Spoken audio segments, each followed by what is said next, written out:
table for peace. It's upside down. Want it. We took it to Armageddon and it's not ready. It's not ready. It's a Megiddo peace table and they don't want it. They say it's too controversial. So We can deal with the peace table.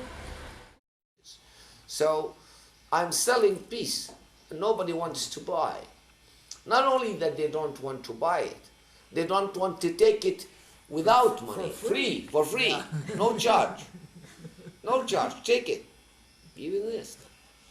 But you know, a small bomb, they will pay you millions of dollars if you can make such a little thing that can kill many people. What is we are good at now? We are good now at killing masses, not one. In the early times, there was one man, 1-to-1 killing. One man killing, shooting one. Then they began 2, 3, 4. Now we want, with one small bomb, to kill many thousands. This is our genius mind. This is how we are civilized today. This is how we call ourselves the 21st century progressive people. All this. Look what is happening. Look what we are doing to each other. We are master killers. Yeah. But we are poor lovers. Very poor. Very poor in love. We don't know what is love. We know how to hate. We know how to revenge. We know how to kill the other person. But to love the other person is impossible. What is happening to the world today? Is this the climax that humanity arrived? Top? Is this the top? I think it is the bottom. I think we did not go up, we went down. It looks like the old man, the savage, was much more civilized. We are more savage than the ancient human beings. Tribal people. do you think this is everybody, or you think this is the power system and the leadership and the Support, the money, the money, corruption, the the money. mafia leaders, the Bush who wants to control the world. Yeah, These because- are his ideals, his teachings. This is what makes people. Get them, kill them, That's the language of the 21st century. From the President of the United States, the highest, the superpower, which should tell us how could we behave in this world as a big brother. Kill, go, send bombs, aeroplanes, He said we're going to smoke them out. Smoke them out, like, you smoke snakes from their, what is smoke out? We used to make smoke to bring the snakes out of their holes. So every hiding person, smoke them out. That's what I think it comes from. The human being is less than a snake. He's reduced to an animal, or hunting, or shooting. The Israelis are hunting the Palestinians from the Apache. This is what we are good at. I'm not saying that the Palestinians are not killing. Of course, suicide bombs are terrible. Yeah. But look what is happening. Now, anyhow, these are wrong and these are wrong. Where are the right people? Where are the people to stand up and say, this is wrong? Well, a lot of people stand up, but they have no power. Powerless. All of us are powerless. Yeah. So how does this, all of us, get more power or focus the spirit? Not to be silent, even if you are not here, to speak it out. Yell, shout. Somebody will hear. If they don't hear, somebody else will hear. I don't know where. I don't know where he's sitting.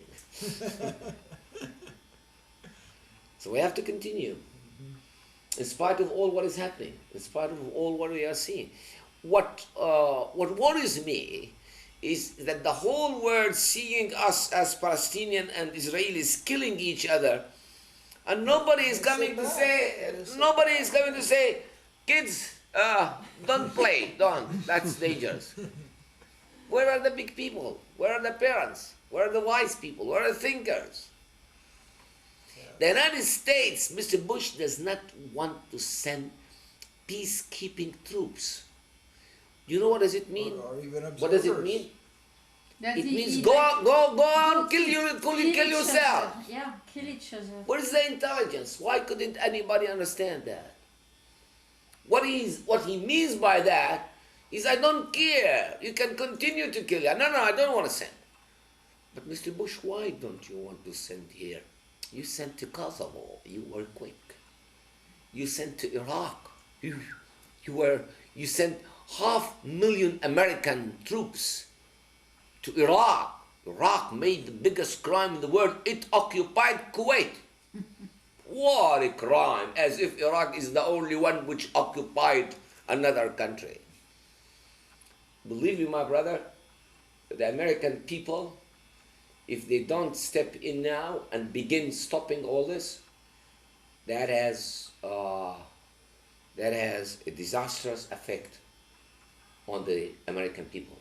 Because Yes, we feel it. if the Jews do not stop what is happening here, it's going to have a disaster on the Jewish people. Yes, we see it. I want to tell you, what happened in Jenin is not my problem. It's a Jewish problem. Jews must say that what their army did, you know what they did? Massacre. Ooh, horrible. Massacres are simple compared. Destroyed homes over the people, still are people alive, with children. Worse. They closed a whole village for 21 days. No water, no electricity, no milk for children. Suppose his father is a criminal. Let us suppose. How would you punish a whole people? Where did this happen? In the name of what? In the name of Judaism? Is this Judaism? I know some other Judaism. I know the Bible. I study the Bible. Does the Bible say so? In the name of what? A whole house on the people? They smashed wounded people in the street. The tanks, the Israeli tanks, ran over them.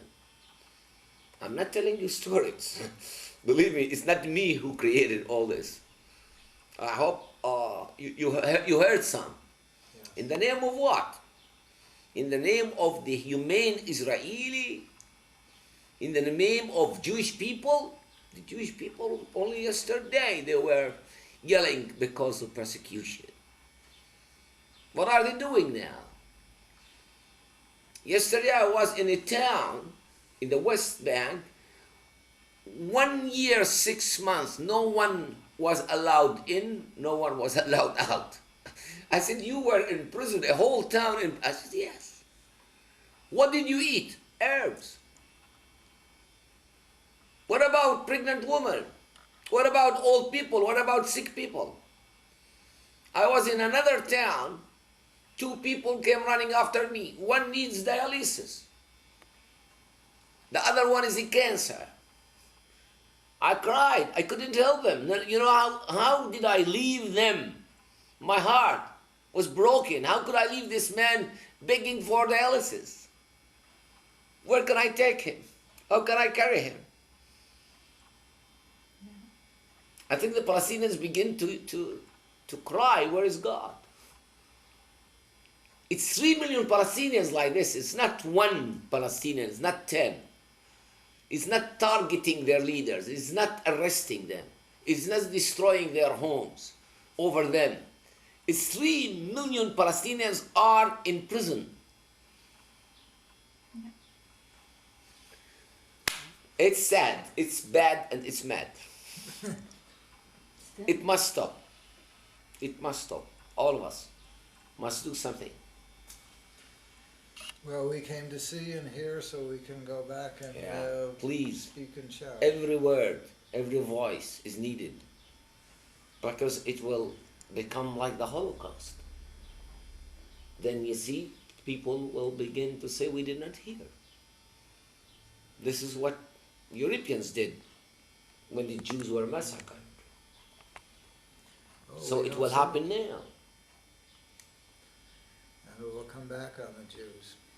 too. Oh yes, I don't want it. Believe me, I want to protect my Jewish brothers and sisters from having this fate. I told them, I don't want you to go in history like the Germans went. I don't want you this fate. You were victims. Only a few years ago, you were victims. I don't want you to go in history like the Germans went. Stop it, stop. To fight doesn't mean you have the right to kill children. Your security doesn't mean that you have to perish a whole nation in order to keep you. There will be no security for the Israelis if the Palestinians have no security. There will be no peace for the Israelis if the Palestinians have no peace. We have a simple proverb in Arabic: I cannot sleep well if my neighbor can't. I cannot sleep alone and leave my neighbor burning in his home. No, they are wrong. They are mistaken. Sharon, what Sharon did, he told every Palestinian, now, I don't want you. I hate you. What I was ready 2 years ago for peace, forget about it. I'm dead anyhow. If we are going to die, we'll take you with us. Yeah. Unfortunately, I mean, I'm speaking with sadness. This is not something beautiful. It's not something happy. After what the Palestinians saw in this war of Sharon, he prevented his people from peace. Sharon, by his war. When he went to the mosque with 1,000 soldiers. Yes. It's- That was the first shot. Yeah. That was the beginning. Peace is finished now. The Palestinians say, no more. Peace. We tried 10 years. We accepted all the dictations that you dictated over us in Oslo. Oslo was wrong. We knew that. Oslo was wrong. It was not something enough to give the Palestinian people. But we said, let's hope that something good. Sharon It's a didn't step like that that. might lead to another step that might lead to It another. might gradually, by time, we will forget our wounds and get over our pain. Time will make you ready and so on. He said, I don't fight Oslo. I want to bury Oslo. Killing Rabin. What is killing Rabin? It's killing peace. Rabin is the founder of the state of Israel. He is the founder of the 1967 war which occupied the West Bank. Rabin is their God. But they killed him. Do you need more to understand? If they killed their God, who created them? Who gave them the West Bank? It's Rabin. He was the chief army, or whatever you call him. He said, no, we don't want you. We killed him. Why did they kill him? Because they don't want peace. They want the land. And I tell them in Hebrew, you are mistaken. You are making the Adamah, the land, more important than the Adam, the man. That's your mistake. You are not making any value for human beings. 400, 500 Israeli Jews were killed in vain. Useless killing by this coming to the mosque. Now they could have been living. Only 1 year, 7 months ago, I saw Israeli Jews in Jenin, eating, drinking, buying, shopping. Nobody even thought about touching them. This will not come back, unfortunately. He killed our hope for peace. This man, this crazy man.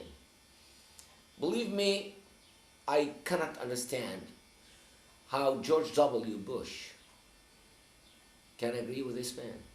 I don't know. The whole world. He calls him a man of peace. He is humiliating humanity.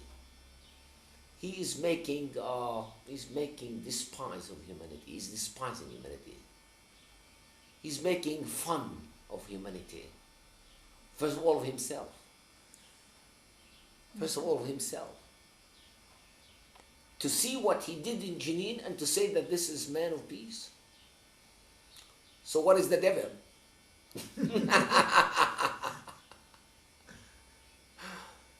I don't understand. We were in Megiddo and we saw some Jewish people from Canada. And at the end they were going into the water tunnel and we say, well, we are here with Megiddo Peace Project. They say, oh, if you want to talk about peace, then you should go to the Palestinian. Because most of them believe that it's the Palestinians' fault that there is no peace. That's All really of the them. Jewish mind. All of it. They say they attack us in 48, they attack us in... They give you all those dates, which I don't know. They attacked us in 48, they attacked us in... Which is the opposite. I know. They I said- attacked the Palestinians. They attacked us in 67, they attacked us in 73, 73 and 82. and 82, and now, and the Intifada 87, and this new Intifada. Listen, And Julie was kind of saying, really? That's what they say? I said, yeah. They are convinced that it's that they were attacked. They don't know that they have destroyed 531 villages from Palestinians. Maybe they don't know that. They know, they don't want to know. They know. Where are they living? They're living on the ruins of these villages. They still, the homes are where their cities are. The Palestinian homes are still. Well, actually what we heard is that most of the villages that were destroyed haven't been rebuilt as Israeli cities, but are just planted over or rubble. Demolished. And that if the refugees could come back They won't know. to their villages, 80% of the refugees could come back exactly to where they lived before without disturbing any Israeli. Sure.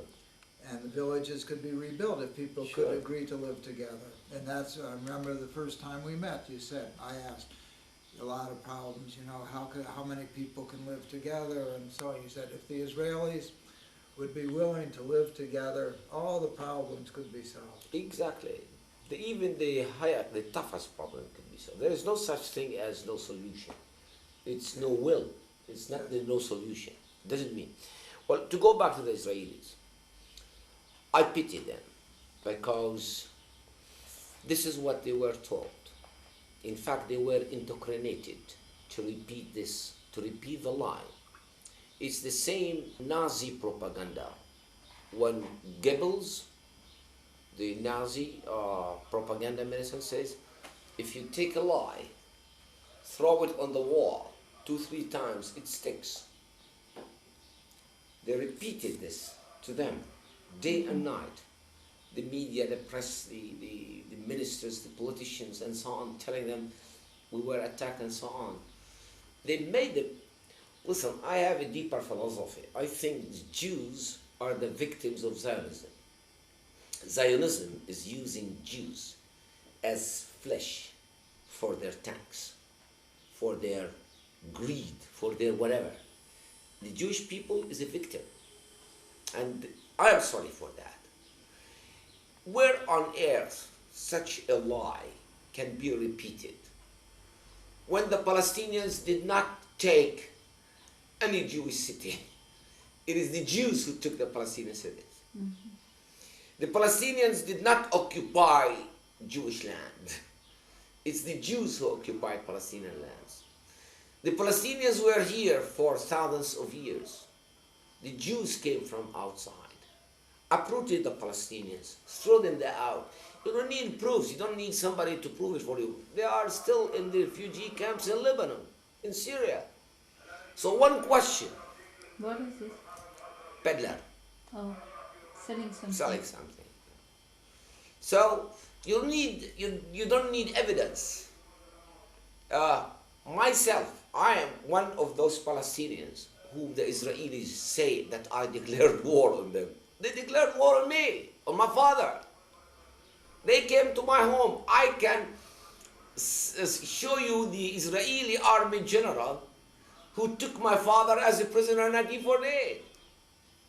My father, I was young with my brothers and sisters. My mother was afraid when this army general knocked at the door.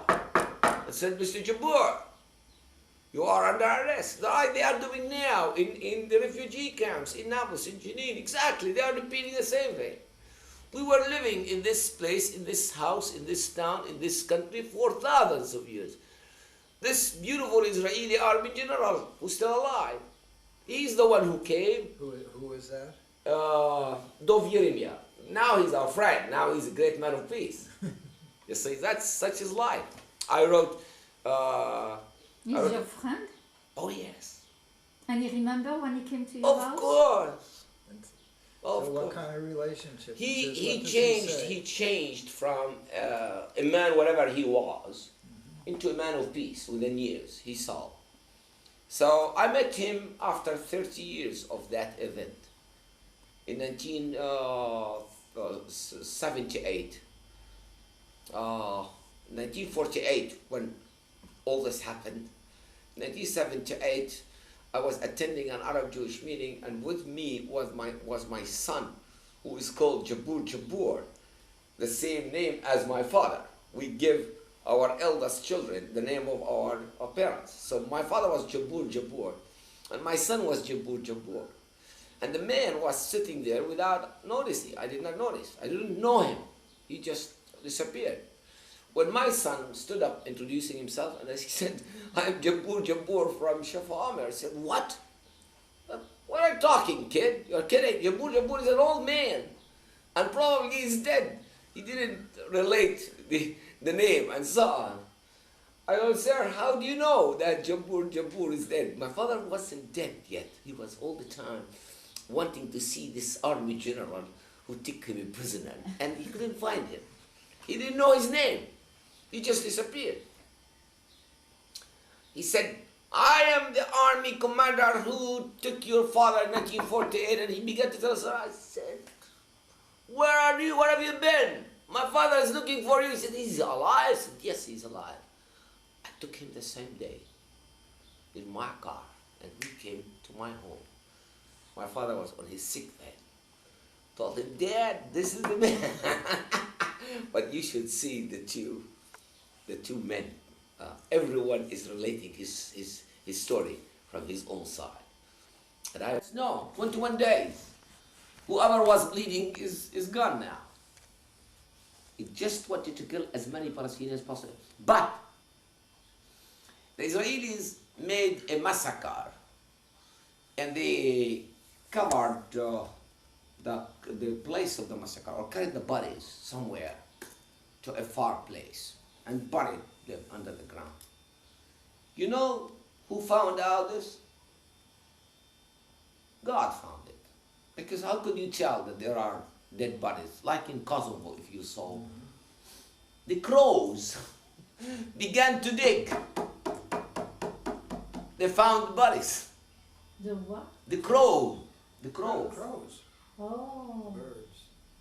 Oh, really? Have to believe in God's justice. Who thought about it?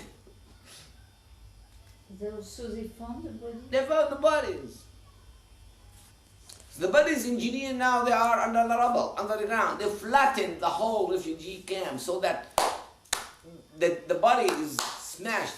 Even if you want to bring him out, the Jews said, we did not kill him. The Palestinians killed him. Yeah, that's what they say. Oh, sure. What? They booby-trapped themselves. They trapped themselves. They used them as human shields. We did not kill them. We did not kill any civilian. Where do I read it right now? The defense minister. We did not kill any civilian.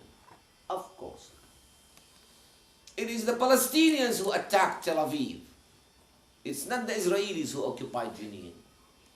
So the world is, they believe that they can make the world It's blind. incredible that they Oh, can go out with such lies. Too many. Believe me, they succeeded. They are so clever to put it in a way, and they have the tools, the media, the press all over the world, to repeat the same. So the world in Australia, they will hear what the Israelis are saying, New Zealand. And can you imagine this poor man in Jenin looking for the rubble after his shoes? Do you think he has an access to CNN to say any word? No. unfair injustice. But the truth will come out. Doesn't help. In the end, the truth, like gold in fire. This is the only way. Unfortunately, I'm sorry. And I am not one-sided. I am not saying that to defend the Palestinians and to protect them. They made many mistakes. What I said, if the Palestinians are not angels, the Israelis are not saints either. I'm not defending the Palestinians, not at all. Doesn't help. I'm not blaming one side, because to blame it doesn't help. I don't want anyone to take sides, because taking sides doesn't help. Just we have to tell the truth. One day the Israelis will come out and say, why didn't you stop us from committing? Because the crimes are beginning to work against them. They will blame you, they will blame me, they will blame you.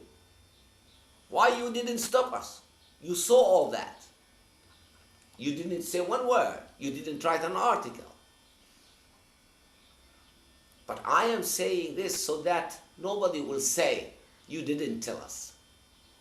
I'm going into all this, I'm taking this difficult path to satisfy my conscience.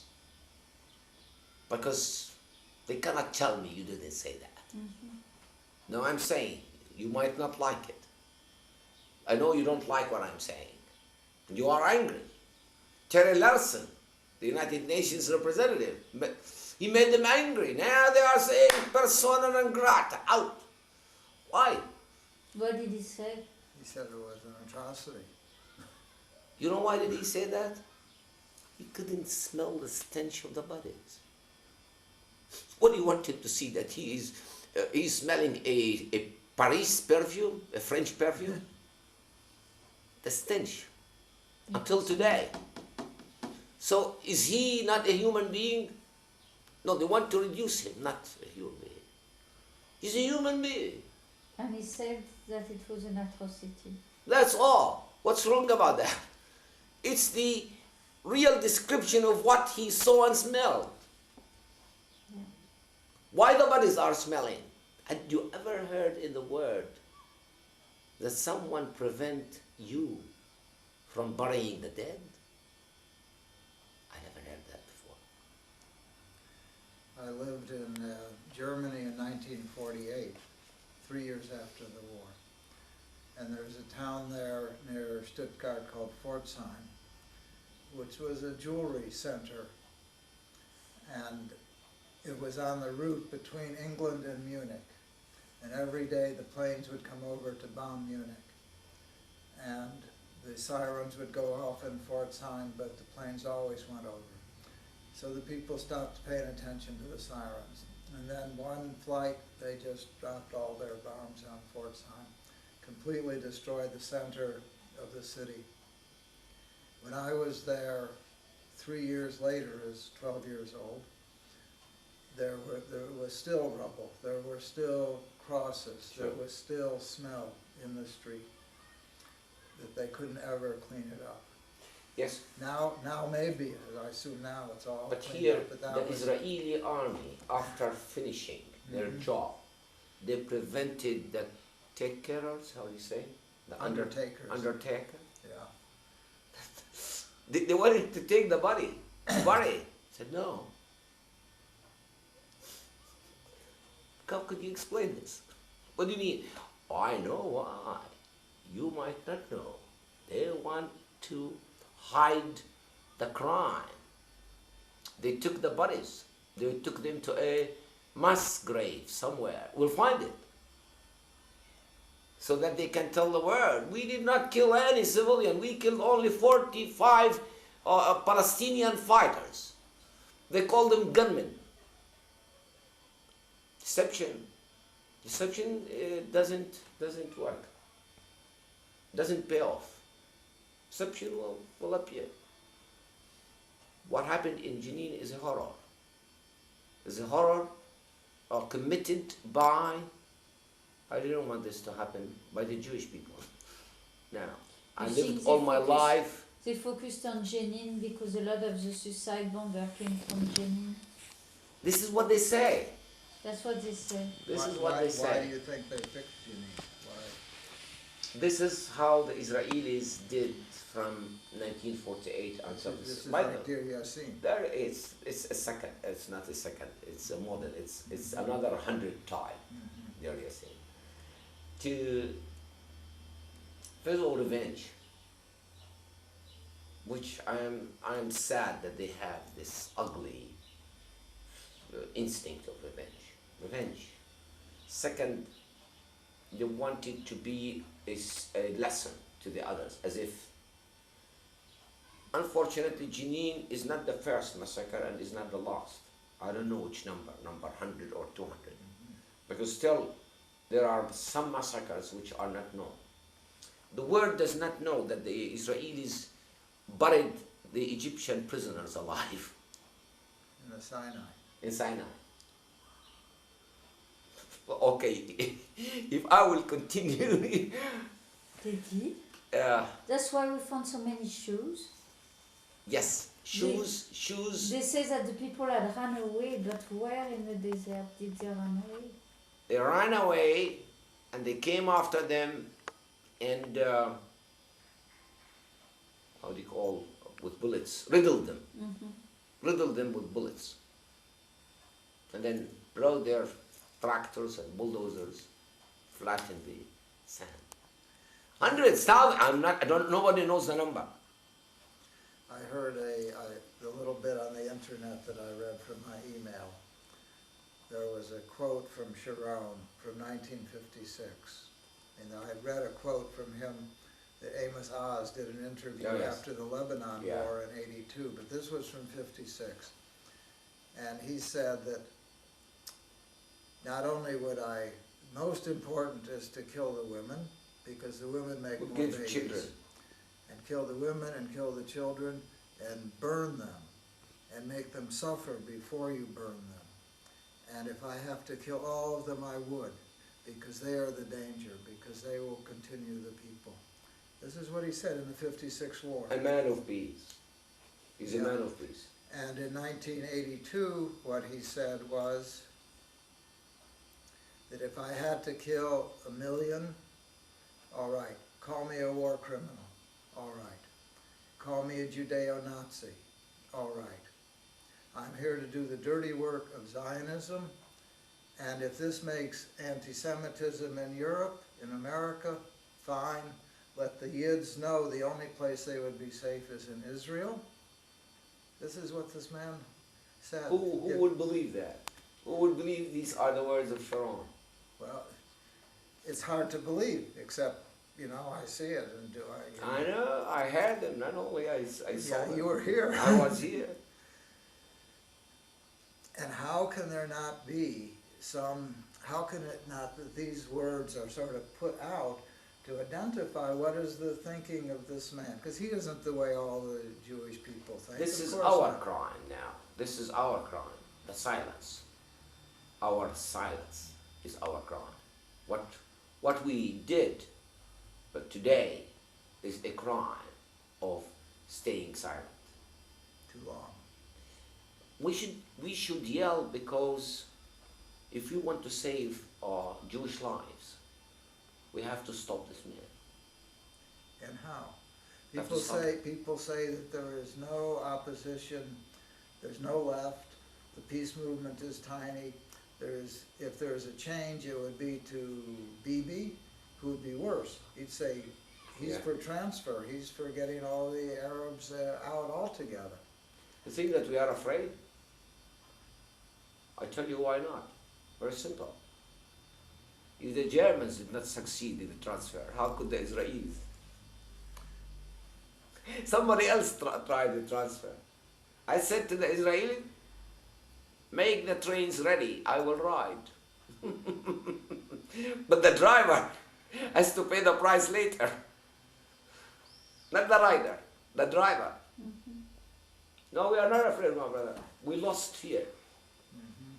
Sharon make us lose fear. if the Germans did not succeed. The Jewish people should be the first to know that you cannot end a whole people. I tell Mr. Sharon, my answer, if one Palestinian woman will remain and one Palestinian man, they will reproduce a Palestinian child. I guess more than one man will remain. How many do you think he can kill? 1 million, 2 million, 3 million Palestinians? He said it 4? He said it would be a few bad pages in the history book, but it would be worth it because it would make Israel safe. He is right. He is right. He is right. But my logic with him is very simple. I am a simple man. I tell him, Mr. Sharon, you are right. How many Palestinians can you kill? And can you answer my question? What if one Palestinian woman remains and if one Palestinian man remains? Do you have a guarantee that you will kill every Palestinian child like Herod, who killed every male to kill Jesus? Yet Jesus escaped to Egypt. So some Palestinian woman will infiltrate, we don't know where. Yes, well, half the Palestinians are out of the country anyhow. So I don't know, there are Palestinians in Chile. Yes. Or in Australia. And in America. And in America. And in Macau. In Hong Kong. So he's... How is going to get them? Well, he obviously won't. So, Leave them there? More dangerous. They will make a Zionist movement going back to Jerusalem. Yeah. so Julie or Odile asked a soldier yesterday, you know, I wish that this would be better for your children. And the soldier said, no, it will be the same. That it will be for always, this war. So that seems to be the mind of the Israelis. They're going to have to continue to The fight mindset, this. yes. And they say, well, how can the Palestinian not stop the attack on us, the terrorists? Simple. Get out from Palestine. That's the address on the wall, clear. Withdraw from the occupied territories. The problem is that it's not only... They say what you consider the occupied territories is ours, I know. Is Tel Aviv. Yes. That's what they say withdraw means. And they say they take a little and then they take more. But what if they don't withdraw? Do you think I will give up occupation of Tel Aviv? If they stay in Jenin, I will forget about Tel Aviv? On the contrary, because they are in Jenin, I think about Tel Aviv. If they get out of Tel Aviv, I might forget Jenin, I might forget for Tel Aviv. Quarrel. One kill another one.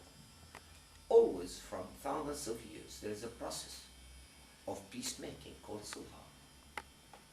The only difference between the peace which is today and the old Sulha is that the peace of today does not end the problem. Sulha ends it because it is based on 3 main principles. And if the Israelis and the Palestinians do not make Sulha, there will be no peace. Because this is the genuine way. Number 1 is you have to forgive. How can anyone make peace if he doesn't forgive? How can I make peace if I don't forgive you or you forgive me? So the first condition of peace is forgiveness. I have to forgive you. And if I am the evildoer, I must repent. I don't want to repent. So how do you make peace if I don't want to repent? How can I make peace if you do not forgive? So we need repentance and forgiveness. First, main conditions. The second condition, you might say, I don't understand that. We have to shake hands. Give me your hands. That's simple? No, it's not simple. It is the most important thing in the world. Without it, there will be no peace. Palestinians and Israelis must shake hands. Because if I am able to touch the body of my enemy, it means here I am clean. Because a lot of stuff is here. So, this third condition, the third principle, is to share a meal. If I can eat your meal, your food, and you can eat mine, it means here is clean. I want to, okay, I'm in peace, but don't touch me. I don't want to see you. I don't want to hear about you. Oh, bye-bye. This is not peace. What we heard at Camp David was that Barak never actually talked to Arafat. It's not only that he didn't talk to Arafat, he came with bad intentions. Yeah. We never did a sulha, a peacemaking, when we felt or smelled there is a bad intention. It wouldn't work. 99.9% of the cases that we solved by sulha were not violated. I made a sulha a month ago with two families after 35 years of fighting. 35. Nobody was able because the conditions were not right. Now, after 35 of killing each other, 35 years, you go and see, they are loving each other from anew. That's sulha, nothing here. A month ago, if one from this family would meet the other from this family, they would kill each other.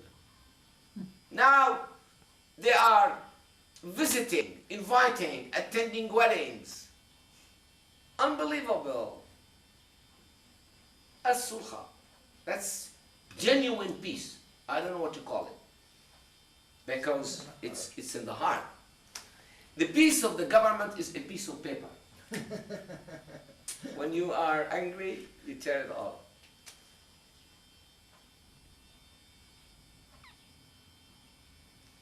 Let's go and eat and talk over the table. There's a congressman in the United States from near where we live, Dennis Kucinich. Yeah, yes, I should have talked to him last month because I was in the States. Did you talk to him? No, I tried. He gave me his cell number. I should talk to him You should talk about to the him. peace department. Yeah, and why, he says 1% of the piece Yeah. of the war budget. Do you have any touch with him? Yes, well, we've talked with him. Call him. I have his number somewhere here in the States. We will. We'll make this. Sure.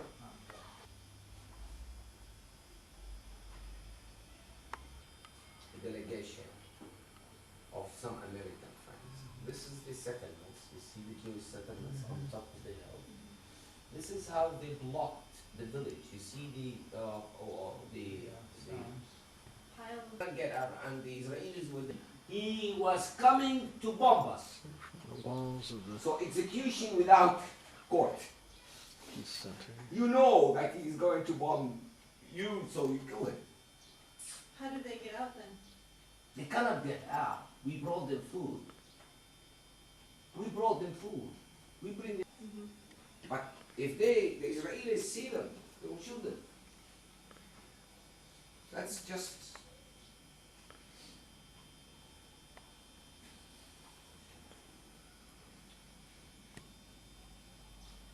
When did your center start? 1978. In this 24. building? Oh, we're not in a luxury to choose. I have one. You can have two. This is be kind in Arabic. A be kind pin in Arabic. Leaving it. But mainly about 90% people stayed, and the opposite, and 10 left. You see, they listen. They listen to in him. his city. Yes, in in his the town. city. 10% remain. 10% only left. 90% remain. Because of his good words. It's good words and they trusted him, but at the beginning, the fear. So what makes them afraid is the fear. The Israelis were systematic. They knew when to choose, where to choose, and so on. It doesn't mean that they did not kill some of our people here.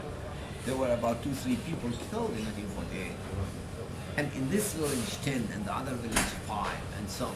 So they planted fear because the whole Zionist false fallacy is that we are a people with a land, without a land, looking for a land without people. So they wanted to prove to the world that this land is empty. So they wanted the people to escape. Until today, in Jenin and everywhere, it's the end that you are afraid and you escape. Most of the Palestinians learned the lesson from 1948. Nobody is going to escape. What I heard from Palestinians today, either we live above it or go under it. That's the slogan. What is this? What's the slogan? Either we live on the land or we are buried under the land, under the ground. So the fear, they planted fear. And most of the people were villagers. What is the Palestinian people? Villagers. We cultivated our land, agricultural. We planted our land, olives, and we were happy living. I still remember the area here where we crushed the wheat threshold. The threshing floor. Yeah, it's threshing floors, and we were happy. We didn't. They came from Europe. They were planning all this coming back. Without knowing, we did not know that Zionism, which started in Eastern Europe in the 18th century, in the 19th century, late 19th century, so that they planned everything as a European-minded people to come and to take over Palestine without us being so much sophisticated. Most of the people were simple, primitive. I see very few people were educated like my father. They were wise, but they were not educated. That's something else. I mean, Yeah. who came here? Educated European people from Poland, from Germany, Yeah. coming with Industrial knowledge. degrees in engineering, in history, in music, in professional things, and so on, compared to agrarian people. So that was a great. The whole, until today, the forces are unbalanced. We are not, it's not fair. It's not a fair. We're at a different level of development Exactly. in Exactly. industrial. And even in forces, Yeah, the in forces that were forces used, also. it's unfair. It's totally unfair. Until today, the same unfair, unbalanced forces. So we lack the wise leaders from the very beginning, or much more correct, educated leaders to grasp what is happening, what is awaiting. One of the few leaders of Palestine who knew what was going to happen is the late my father. Out of his, he was French educated. I lost my French. We studied French in school. I lost my French, but before the British came in 1928, You had French schools here. French education. Yeah. This is a French influence country. We spoke French. I mean, my sisters still today speak French. My mother spoke Italian because she was a graduate of an Italian school. My father spoke French. My sisters spoke English and French. But I started French and then I lost it because by time, I studied French until 1948. But from that time on, I didn't use it. So j'ai oublié. Speak English well. Well, I love French.